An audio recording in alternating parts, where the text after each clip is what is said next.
see.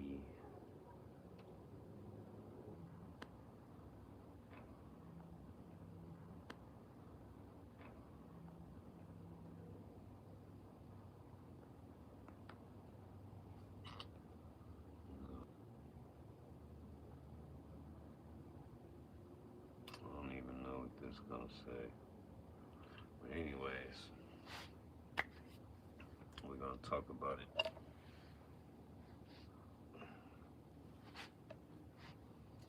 We're gonna talk about it. We're gonna talk about it.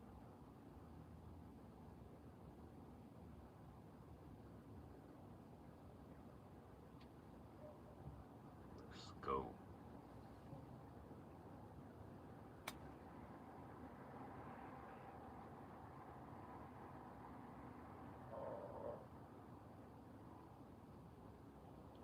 Get these watch hours up. How y'all doing, man?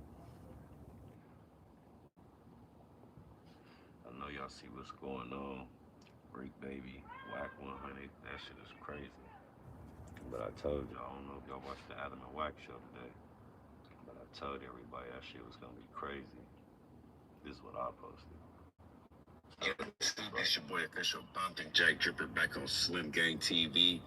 That nigga Wack100 just went nuclear on Bricc baby. Y'all listen to this. I got two parts. This is video one, and tune into the next video. Let's go.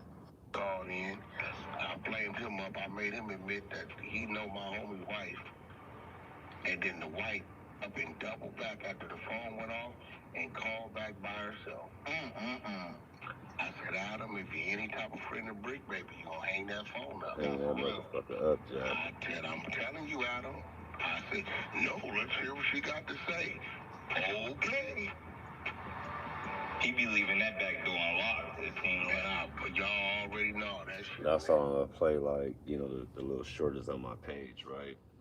So if y'all watched the Adam and Wack show today, that shit was pure evil. That nigga Wack100, he went crazy, man. I'm gonna tell you something about that dude.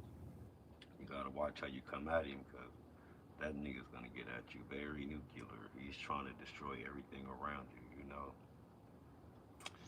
Bricc baby, on the other hand, really not in a position to be arguing with nobody.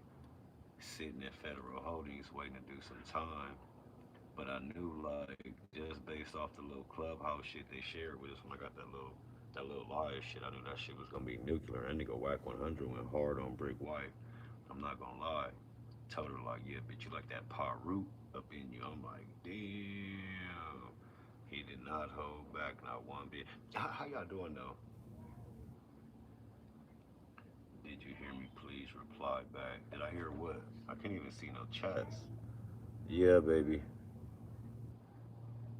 There we go. There we go. What's happening? What's happening? What's happening? Huh? Give daddy a minute, cut. All right, give me a minute. Yeah, I couldn't see the chat though, fam. But how everybody doing? Boy, that shit leaving. It just keep leaving. It just keep leaving. But Michael, what's happening?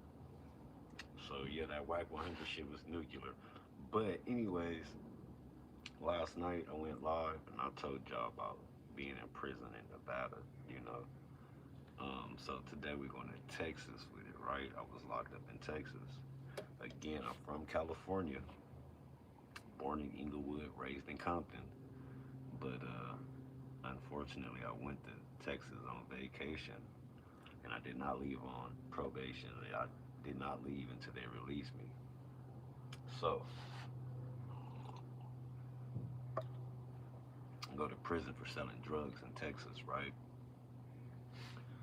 And man, I wonder why the chat like it's not showing me your chat only. I wonder why it's not showing me the chat. It's not allowing me. Anyways, so I go to prison in Texas, right, for selling drugs. I get locked up in a little town called Center, Texas, by Nacogdoches, Texas. So I get locked up in this little town, Shelby County. And I don't know if it's the closest prison or whatever, but after I do my county time, they send me to the Bradshaw unit. It's called TDCJ. I don't know if that means like a junior prison. Like, I don't know because we wore white, and I know some of the other main units wear white in Texas. But on that particular unit that I was on, the whites only, like if you was in whites, you only had like 5 years or less to do on the unit. If you were like in these orange reddish things, you had 5 plus. Some of them dudes was lifers and shit like that, right? So I'm from California, get caught up in Texas, do my county time, get shipped to prison, boom.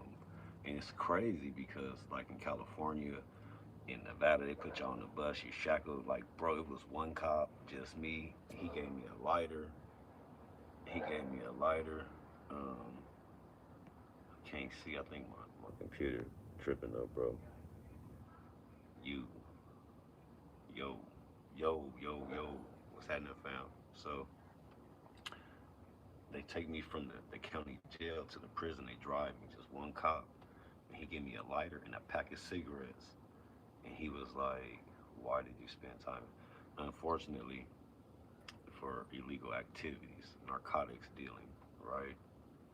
So he gave me a pack of cigarettes and a lighter and say, hey, smoke as many as you can smoke till we get to the prison. So I'm handcuffed in the front. I got a lighter, got a pack of cigarettes. He got the window down for me, and I'm chain smoking like a motherfucker, right?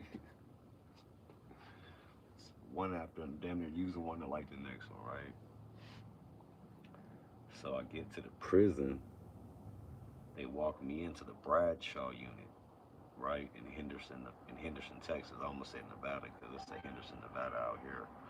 So shout out to Texas. I got Texas tattooed on me. You know what I'm saying? That's my second home. You feel me? Shout out to Texas.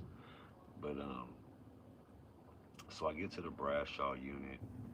And it's like the first thing they do is shave your motherfucking head in your face. They just whatever you had going, that shit is gone now, right? Give everybody the baby boy face. That's not what I want to say, but I don't want to get my page hit, right? At least not yet. So after that, you're a new inmate. So they be like, what size are you? Like, oh, I'm a large or I'm a medium.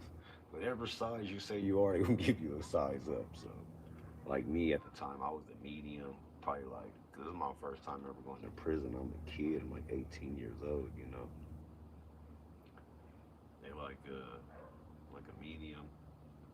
Motherfuckers gave me like an extra large. I had to flip them. It was horrible. It was fucking horrible, right? Like, all right, and you sit there and get classified. Same thing like in any other prison. They ask you about your background, your gang background, like who do you fuck with, who do you don't fuck with. I'm from California. I don't have no enemies here. You know. So at Bradshaw, it's all dorm living, 64 men dorms. Every building A, B, C, D, E, F, G, H, I, and J, I think, right? Cool. So I'm sitting there getting classified. I already got tattoos on my face and shit like that. You feel me? I get to the prison. Like, you from California? I'm like, yeah. Like, oh, we could probably put you anywhere. I'm like, yeah, I don't have no enemies here. So they have this thing. What the fuck they call it? It's like reception. You go to the back, they take blood from you and do all that. Make sure you don't have shit before they just throw you out there. So, unbeknownst to me, I see a homie in Texas that I went to junior high school with. My nigga Trey from Santana Block, not Trey Loke. That's my nigga too. That's a close friend from Santana Block, Compton Crip. Shout out to Trey Loke. With another Trey. So he like, I know you. I'm like, I know you too. Like, we trying to figure out where we know each other from. Boom, we find out junior high school. Cool. Now he had already been in there a couple weeks before me. He could leave any day now. His money already hit. He like, oh, you from Cali? I got you. Throw me a little care package. Cool. I'm standing at the door. I already got tattoos on my face. I already had the red teardrops on with the prison, right? This nigga walk up to the door, he look at me. He say, "What's up? You bleeding?" I'm like, "What?" He said, "You bleeding?" I'm like, "No, I'm all right. No, no, actually I'm not." You know, thought that nigga was the unit doctor or some shit. So somebody come get me. Hey man, homeboy at the door, won't you? Nigga, I'm from California, so I really don't know nobody unless they locked up and they from Center, Texas, Nacogdoches, Carthage, and just sold some drugs and we done kicked it. Like I know you, but if not, then I don't know you. I'm from California. Hey, hey, how you doing? So I go to the door. I go to the door. He like, "Hey, homie, are you bleeding?" I'm like, "No." Like you didn't ask me that a few times already. Like, brother, I don't have no cuts, no nothing. Like I'm all right. Now I think about the red. I say, no, these are teardrops. I'm all right, brother. I thought the nigga thought I was leaking. I don't know. I don't know. Like I'm not from Texas. I didn't understand the language. The nigga was mad as a motherfucker. He like, he probably thinking to himself, this is the most retarded blood I've ever met. Right?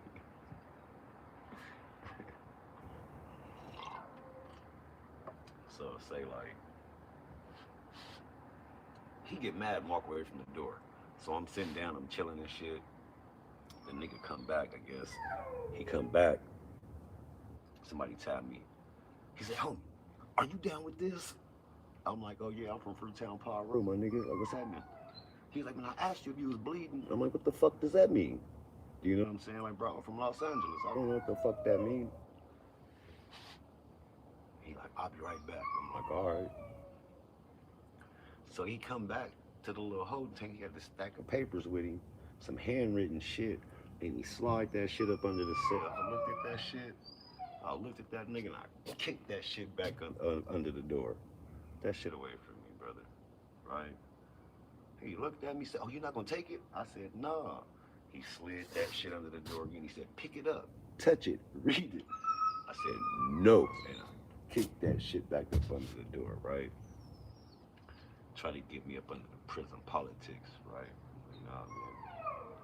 My daddy already warned me about this type of shit right here. No, no. Then he said, "Well, put in a slip to go to church." So I don't know if it's still worded this way in the Texas Department of Corrections, but they have these shits called I-60s. You put an I-60 in, I would like to go to church. You put an I-60 in, can you check my balance? Because I don't know if they upgraded the prison system since I've been there. It wasn't no kiosk. It was, or your commissary on a paper. Like it say ramen noodle beef. You right next to that motherfucker 5. It was crazy. Very basic, right? So, um,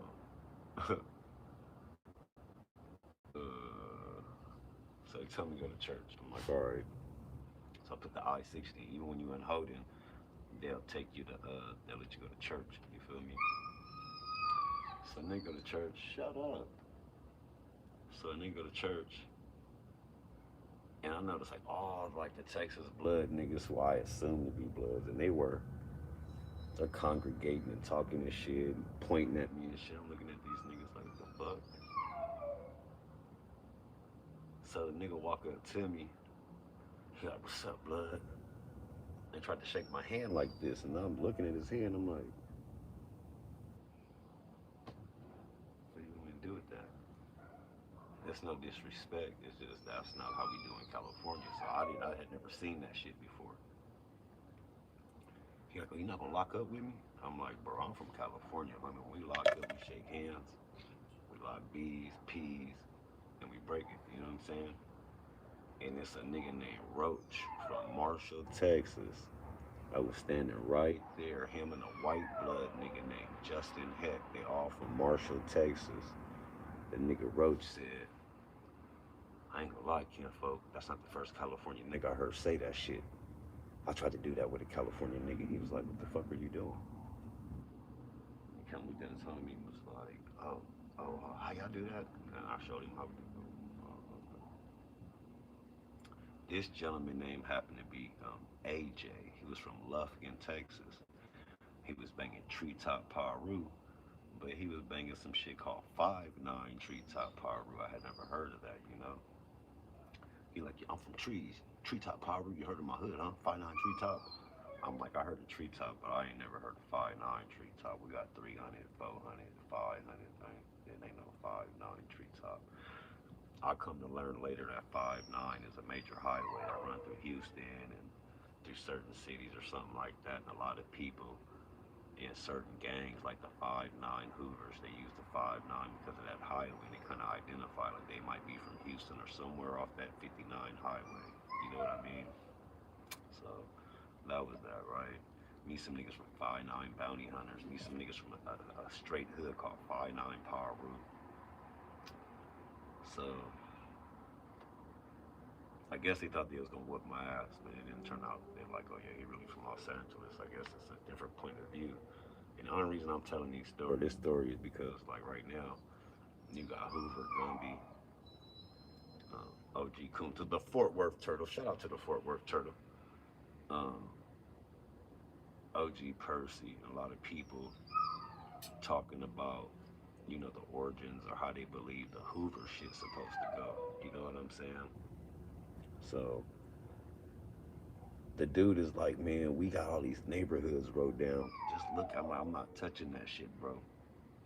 He like, I'm just gonna read the shit off to you. So he's like naming neighborhoods, and they had certain shit wrong. Like they had Lime Hood as Lime Street Bloods. I'm like, no, that's Lime Hood Power Root. What else do I remember about one of the ones? So they had Elm Street as Elm Lane, Elm Lane. You know that's Elm Street Power Root. Like few little shits, right? So that day they kind of became comfortable with me, and when I got out of reception and made it to what they call general population, they put me in the A building. And I'm trying to remember, I think the A building was for education and workers at the Bradshaw unit during this time from like 2000, 2002 to like, or 2003 to like 2008. So same time they shut down the prison Dawson. There was another prison out there jerking. The guards was giving it up. Club Dawson, right? So I'm doing my time, and there was a California dude, and there was two California dudes in the whole prison. Well, three. The first nigga I ran into in the back, Trey. Then when they put me in GP, the first nigga I met was an older nigga named Tony B from 20 Outlaw Bloods, Anthony Buford. And then after that, it was just like, it was one Crip nigga from Gardena, Payback Crip, like really from Los Angeles. He had been in Texas a while, but he was really from Los Angeles. Little skinny nigga. We just called him Payback or Gardena. You feel me? I kind of fell in line with the word play of the Texas niggas. No matter how many times I told them niggas my name was Slim, they call me Cali or they call me Cali Slim. You know, it is what it is, right? Niggas in there named was Mississippi and Louisiana, and if a certain nigga was in there from his little hometown where he didn't have no, like really nobody from there, they would probably call him by the, hey, Kilgore, come on over here. You know what I'm saying? Hey, Tenahall, come here, Tenahall. Like, that's how you get down out there in Texas, right? So then, so now I'm locked in with all the Bloods, and then I get locked in with all the Crips, some OG niggas, OG Percy and them speak of this gentleman named Big 50. I was locked up with Big 50. That's Big Bull. Shout out to him. I don't know, you know, where he's at in life today, but I hope he's all and well. And if not, then you know my prayers. But I was locked up with Big 50 out of Texas, Big Bull, Big Johnny, Hoover Joe from Salo, Blue from Salo from 107. Joe was from Houston, if I'm not mistaken. I forgot where Blue is from, like Kilgore. There's a lot of Kilgore niggas in there, a lot of niggas from Marshall, a lot of niggas from Marshall. A few Dallas niggas, they was from Oak Cliff. So anyway, my niggas from Tyler, Texas, the T Square niggas, uh, niggas out of Tyler claiming Insane Crip, my nigga Kilo. So getting tied in with the Crips as well at this time, right? So now I got a nigga out there I call like my play pod. They call him the real Mike Jones. He from Jacksonville, Texas, from 20 Crip. Off his name alone, plus the fact that I'm from California, like nigga, is good for me in prison. Every time somebody touched some tobacco, every time somebody touched some tobacco, Alfred Jimenez, I see you, baby. Every time somebody touched some tobacco, they tear it off to me. Every time the Bloods get something, and it just start getting better for me. Like off his name and being from California, like prime example. When I used to go to laundry, called necessities, right? You wake up early in the morning, niggas be out there breath stinking, hands all in their pants and shit, standing in line waiting to get new sheets, towels. They didn't sell T-shirts out there. They didn't sell them on the commissary. You feel me? Um, Waiting to get T-shirts, drawers, socks, like necessities, right? So I'm from California again, so you see niggas going up to necessities. What's up, hometown? What's up, hometown? The niggas from all the niggas from Houston, Crips and Bloods from Houston ran the laundry, hands down. They had the laundry locked down, all H-Town, Bloods, Bounty Hunters, 5 9s, Hoovers, the nigga. They had that shit locked down, right? So I'll go up there and be like, hey, good morning, fam. You know, my West Coast mannerism. Like, can I get a large, please? Hand my shit in like that. Throw that shit. Yeah, throw that shit out the window. You get to pick your shit up. Like, goddamn, my nigga, pick my shit up, right? So I pick my shit up, whatever. I'm like, damn, man,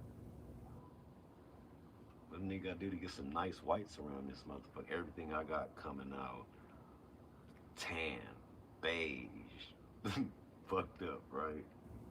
So then these niggas is, having some Islamic talk. I'm like, well, I'm a born Muslim. They're like, oh, you should come to Juma. I go to Juma and I meet all the Houston blood niggas that were Muslim who happen to work in laundry. Hey man, love you too, fam. I appreciate that.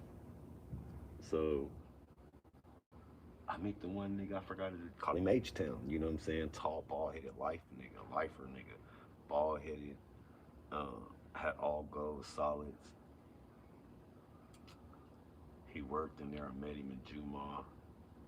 And they was like, yes, we need good clothes. Go talk to him. I'm like, man, I go, that's the dude. I be seeing him in the line. I put my head in there. I looked in there. The nigga said, man, you better take this shit and go. Unbeknownst to me, I'm just a drug dealer. This nigga's a murderer. So, one of the other niggas with all the gold shit, the Muslim niggas from Houston, formally introduced me like, hey, homie, this the young homie from California. He a Damu. What neighborhood you from again? Like, I'm from Fruittown, Paru. He's like, oh yeah, that's out of Cali, right? I'm like, yeah, man. I'm like, you be killing me with the laundry. He said, hey, cuz. No, he didn't say cuz. That was the other Texas nigga. Actually, he probably did say that because a lot of the Texas blood niggas do say cuz because everybody around them relate. It's called cuz Texas, so he probably did say cuz. But nonetheless, them niggas are bloods, right? Niggas say, hey, cuz, like, you could put your head down. Just say, nigga, this here Cali. I got you, I got you. I'll be motherfucked if that shit work, nigga. Never had another dingy day again, another day in my life, nigga. Every brand new t-shirts, brand new socks, brand new sheets. And then we had this one nigga Green used to wash nigga sheets. Back then, noodles was a quarter. So for the 50 cent, the sheets, $1.25, nigga, both your sheets, wash, scrub, popped out, dried, folded up, and put back on your bunk. You feel me? For the $1.25, holler at Green from Texarkana. This nigga was from Texarkana, right? Oh, nigga used to do the laundry and shit. So I started watching how they politic, and there was this one little blood nigga from New York.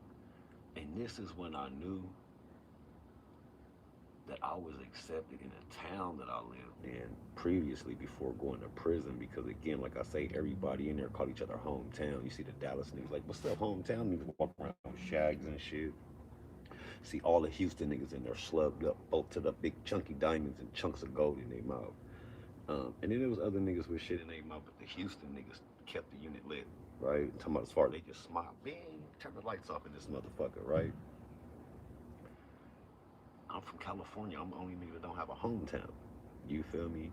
All the Kilgore niggas, all the niggas from Carthage, niggas from Louisiana, niggas from Mississippi, all these different dudes from all these different towns in Texas has somebody that they could identify with that like had they back. Like niggas, my hometown, you know. Even though a lot of them niggas have my back, I'm not gonna lie, I'm gonna keep it real. I can admit this to today, which I would have never had admitted then. You know, I was kind of scared to test to try to like see if I can get one of these niggas because at the end of the day, I'm like, I'm young. These niggas then already been doing prison time. All these niggas are huge and big for one. But past that, who got my back? Like, don't nobody got my back. I don't have no hometown out here, right? And the nigga that changed that, a five deuce, and this is, I might get, because everybody in my town that I'm about to let y'all know about, they all five deuce CG, and we all know in California it's GC. But nonetheless, I got a relative out there named Aramus Lister. They call him Cup, out of Center, Texas. They call it the Quarter Mob, the 25th Circle, right? Close to San Augustine by Chuck Norris's ranch in Nacogdoches, Texas, right? So they finna DP this New York nigga, and I'm the nigga that made the call. You know what I'm saying? So we in our building, and Cup is on his way to the feds to go do time with my play pops with the real Mike Jones out of Jacksonville. So Cup gets to the prison. I see him, we kind of see each other, but we couldn't talk. We're in different buildings. I didn't know the prison sign language back then. I didn't want to be like OG Percy talking about I threw up the F. D-Lo, look out, D-Lo, hold me down. I threw up the F, the I, the T, the G, the T. I said, look out, man, I'm finna go fight this nigga. I didn't want to be like Percy, right?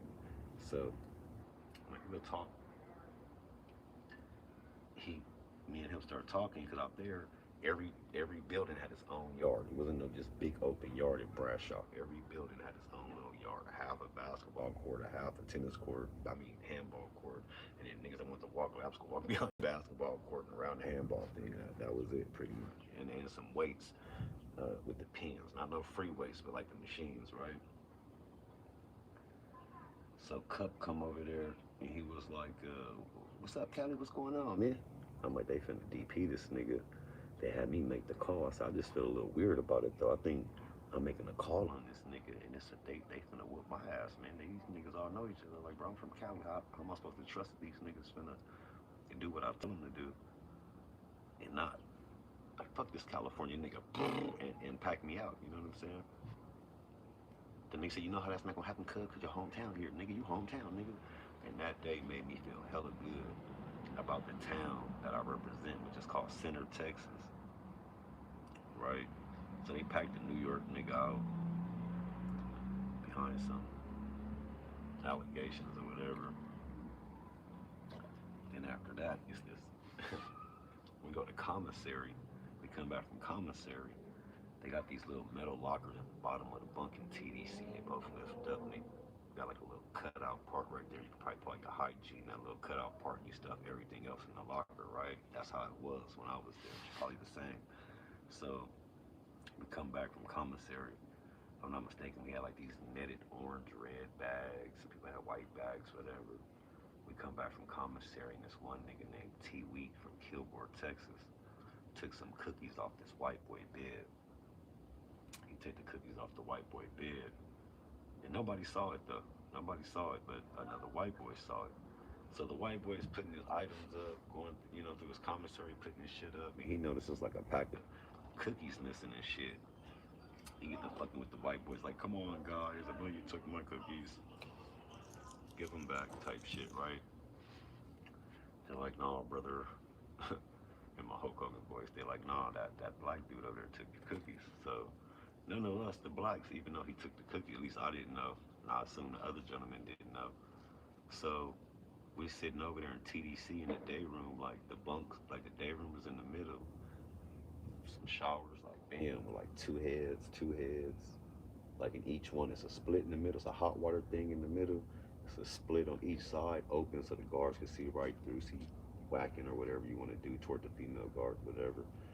And it's two showers sticking out, then like a handicap shower, and there's some toilets, some sinks like that. It's on both sides like that, right?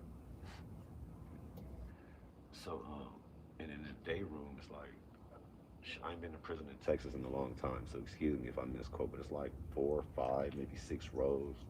Boom, it's a TV for the blacks. And then on that side, the Mexican gentleman and the white gentleman got to share one. And I'm not trying to put no race above the other, but it's a Mexican gang out there called the Tango Blast. The Tango Blast tell you if you ain't blasting, you ain't lasting. I know a lot of them dudes. They was hella cool with a lot of the Bloods, and they had more control of that TV than the white boys did. Like the white boys got to watch Friends and shit like that, but the Mexicans kept that motherfucker popping. Telemundo, right? And then all the blacks shared that TV over there, right? We had our own TV. You know, movie day, like Sundays, they would put the same movie on both sides. So you really ain't got to move. Like if your bed is on the black side, you can still lay in your bed and watch that movie on the black side. Because you lay in your bed, you can obviously see the TV. They're watching the same shit they're watching over there, or vice versa, right? So that's how that shit works. We watching whatever we was watching that many years ago. Cause I got out in '08, we in 2025. So all right, whatever we was watching back then, we came back from commissary. All the buildings come back from commissary. White boy knows the cookies missing. Another white boy telling the black dude, T. Wee from Kilgore, Texas, stick the cookies. White dude walks over there, very mannerable. Hey, excuse me, guys. No disrespect. I just want to know. Hey, T. Wee, can I talk to you? He like, talk to me for what, nigga? Damn, that was aggressive. He said, no, man, I just kind of want to talk to you over here. He was like, we ain't got nothing to talk about, white boy.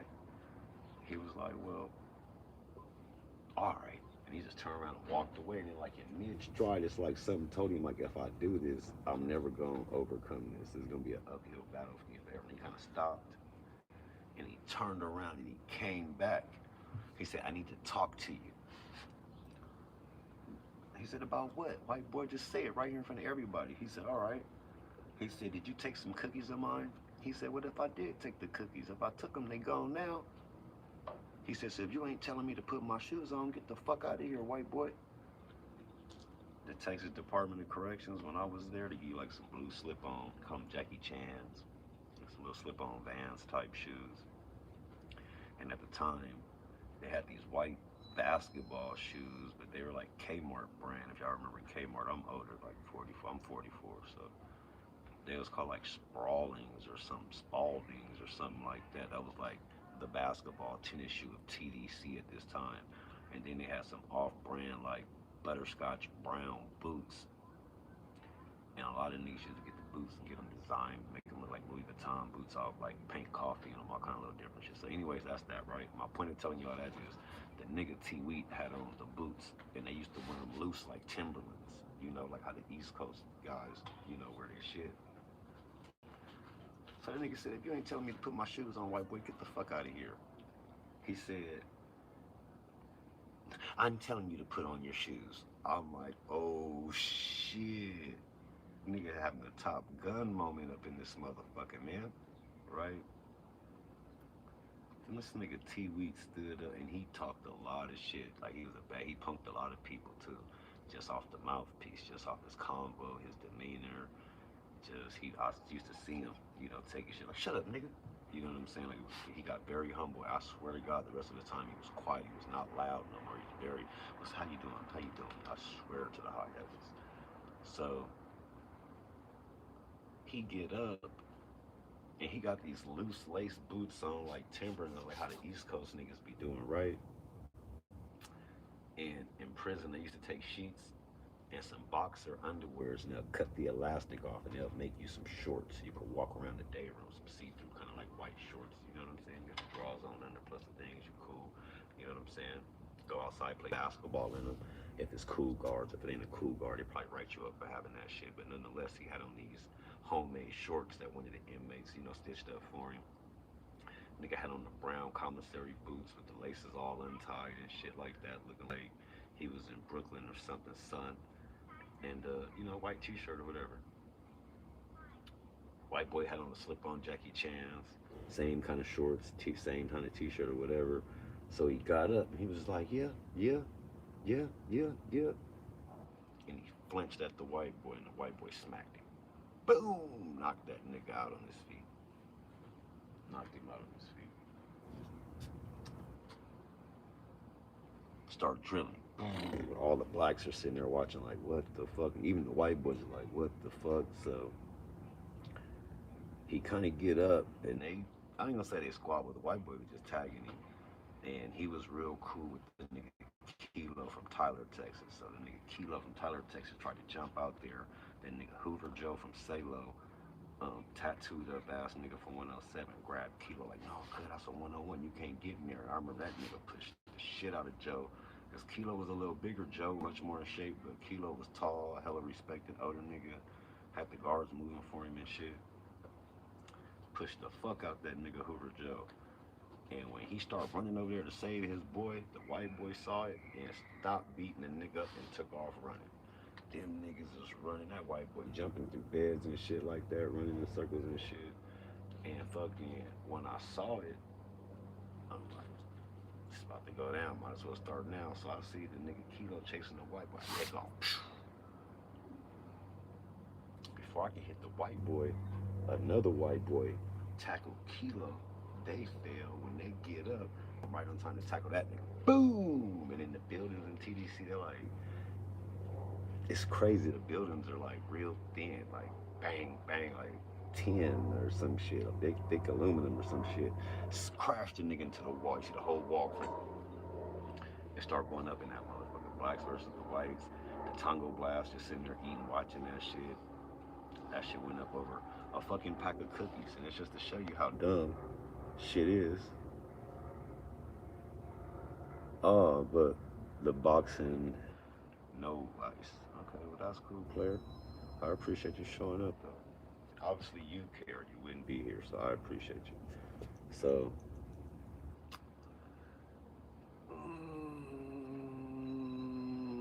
yeah, that nigga got his ass whooped, and he was very humbled after that. I'm trying to think of like some good beat downs.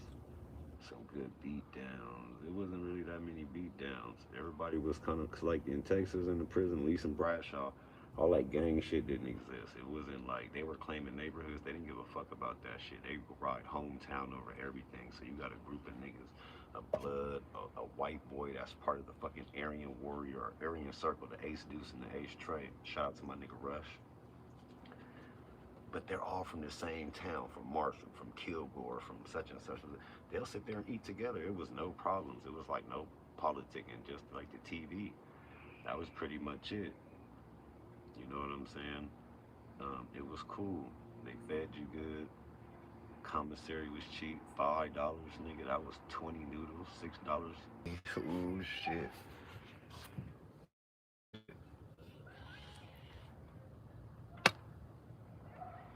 But anyways, I guess that's the price I pay sitting outside. This motherfucker probably should turn off again. Let me go in the house again. Tell you about this past real quick. I really want to smoke and tell you about this.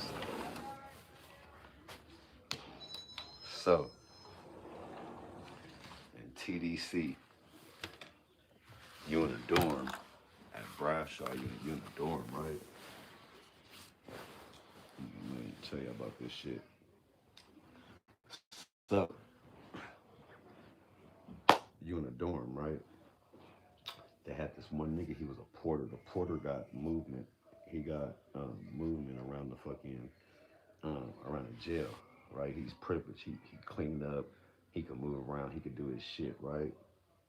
No, I don't know Danny G now off the top of my head. I mean, it's been a long time since I was locked up in Texas, right? So the porter then took a nigga. Shout out! I gotta give a shout out. This goes to Lufkin, Texas, to my homeboy Kason LaRue and Bubba. I don't remember Bubba's real name, but LaRue real name is because shit they just call him LaRue from 11 Deuce Hooper, and that's just Bubba from 60. But nonetheless, they from L Town, Texas, from Lufkin, Texas, right? All right, cool. They like best friends in there. I'm not saying they were best friends in the world, but because of where they could that hometown shit again, right? The 1-8, they both ate. So they got this nigga, he the porter. His job is the porter. He move around, he clean the windows, take out all the trash, sell niggas trash bags, sell niggas like a jar of wax, like a peanut butter jar of wax is like $10. You use the wax, put it on your clothes, wrap them in plastic, put them up under your mattress, sleep on them. The next day, starched up. You in the game, coach, right? Excuse me. So the porter The sneaky motherfucker. Yes, sir, it is.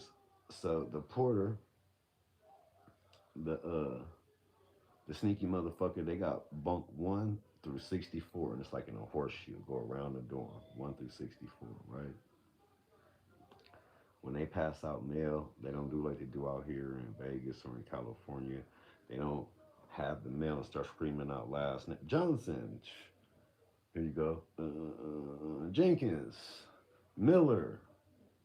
Like they don't do that shit, right? You got a bunk number wrote on the mail. They'll walk by bunk 1, set that shit there. Bunk 5, set that shit there. Bunk 22, set that shit there. Bunk 30, set that shit there. Bunk 35, set that shit there. Bunk 40, 41, 50, all the way to 64, and get up out of there, right? That's how you pass out mail.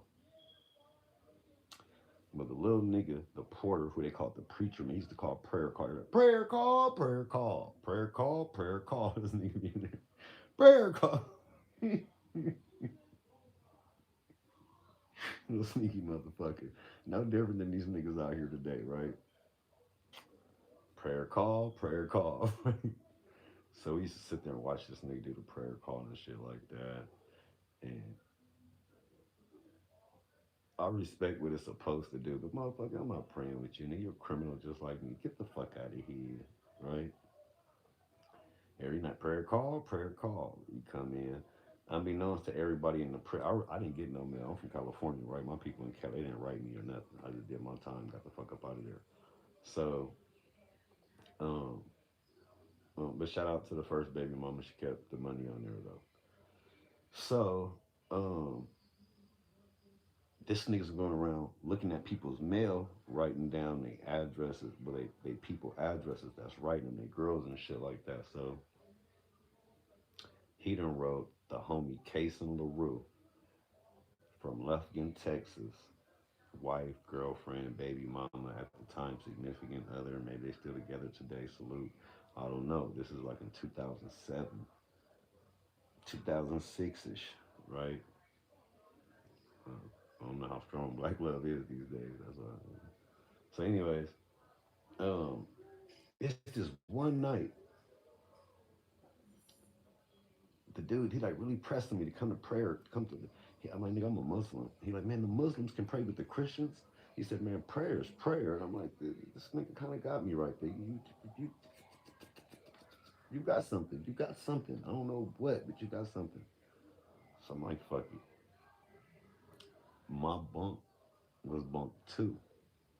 So when they walk in the building right from the door, you got bunk 1 up top, bunk 2 on the bottom, bunk 3 up top, bunk 4 on the bottom.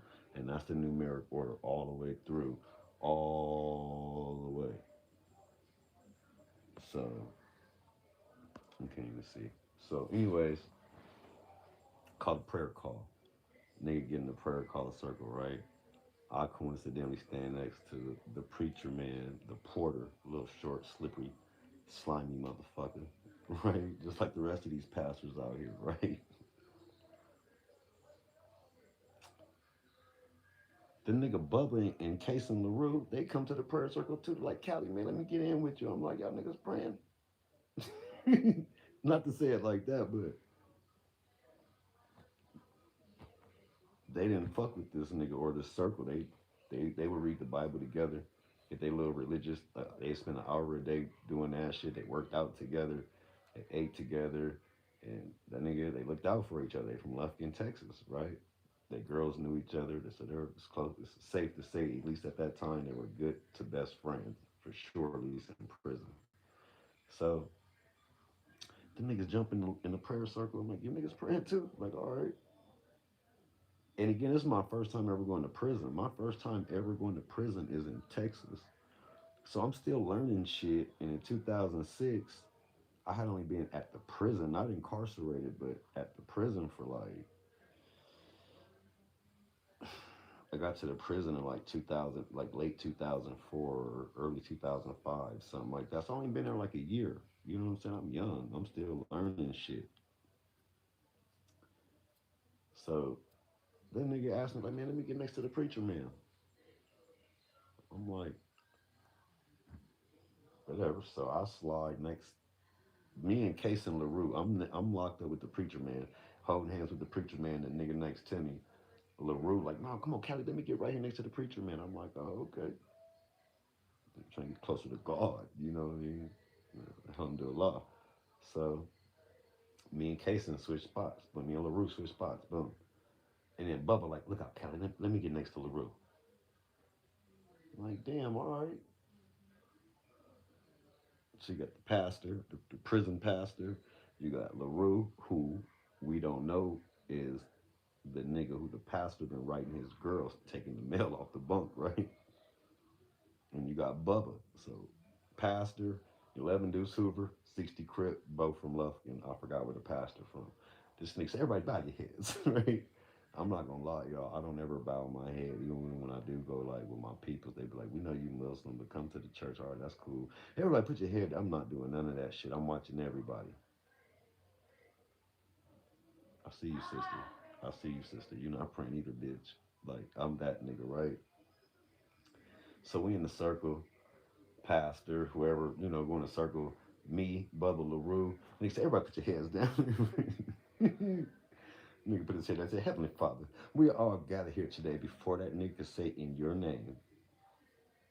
Before he could say in your name, the nigga Bubba left hand let go of LaRue. LaRue had this nigga locked in with the left hand, his left hand to this nigga right hand. He's we all gathered here and wow took off on that nigga, smacked him.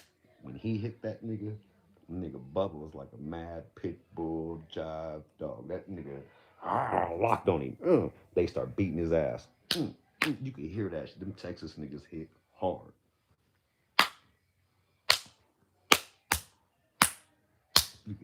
Fucking him up. This is my first real prison nigga. I'm my first squabble. I'm getting oh shit. They're maxing this nigga. Hands down, my first one I ever seen. Remember, I said I'm bad too. One up top, left up top is one. Bottom left is two. Up top right is three. Bottom right is four, and keeps going like that in numeric order in the square. That nigga tried to run around, and that nigga LaRue hit him with a, as they say in Texas, a bad motherfucker. Hit that nigga fell through my bed backwards, slid, fell on his back. This nigga feet is up like on my bed, and they start stomping on that nigga. I don't even know what stopped it. It had to be God. It had to be God. So whatever stopped it, this nigga get up looking like Martin after Tommy Hearns got died. Like no joke. Like literally, obviously his head wasn't that big, but the same damages they put on that fake character of Martin to make him look all beat the fuck up when he had that fight with Tommy Hearns. I swear on my children's life, on all six of them, this nigga looked just like that. He was fucking obliterated. Meat, but them Texas niggas hit hard as a motherfucker. Beating the shit out that nigga, right? So everything's wrong with my mouth. So, anyways, the nigga get to the button to the door. He hit the button. They're like, he's like, it's the pastor, man. They just jumped on me. Open the door. They opened the door. Let that nigga out.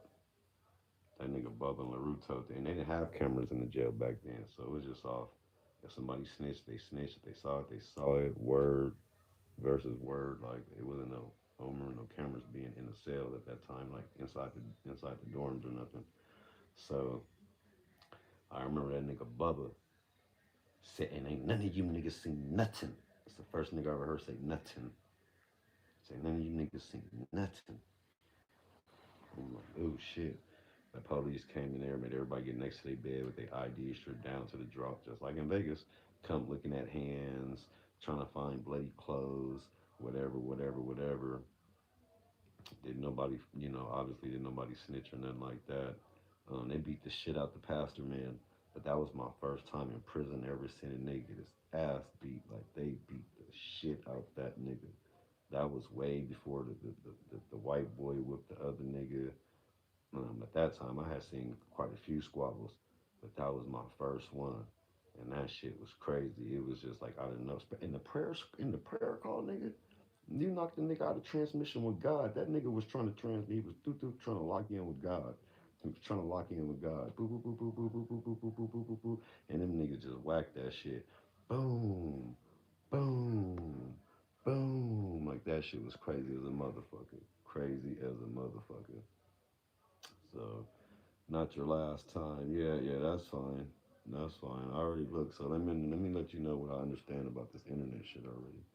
So a lot of y'all that's trolls that say little goofy shit that yada yada yada yada yada yada yada. I'm not worried about any of that. You feel me? So you enjoy your day. You probably in a wheelchair with one leg and probably spinning circles all day, huh? You probably spinning in circles all day, mad because you can never go forward in life. It's all good. I see you follow the drip, nigga. This way, not that way. It's all good. We don't do no blocking over here. So you can go ahead, type it up, run it up. All the interaction helps. You feel me? I'm a real nigga in real life. You feel me? So, if you ever see me, you're more than welcome to stop me. Like, hey, I'm that nigga that said this and that. Then we'll move forward from there. For sure we will. For sure we will. In a positive way as adults, as grown men, we'll move forward from there. Yeah. Um, so yeah, that was Texas, y'all. I've been through a lot of shit, a lot of stories, a lot of stories. So I'm gonna let y'all have that one as always. I appreciate it. Y'all like, comment, subscribe, follow the drip. This way, not that way. That way, you have weird people like that have no life, no substance, no responsibilities. Probably staying at their mama house. Probably living in a weekly. I don't know. But they get on the internet and to try to make themselves look better. To try to make themselves feel better. They'll get on here and talk about people and shit like that. The only thing wrong with my mouth is I'm a little vulgar. It's golden. Yeah, something wrong with my mouth. Yeah, sorry. You have to find a flaw in another YouTuber, nigga. Follow the drip. Weird ass.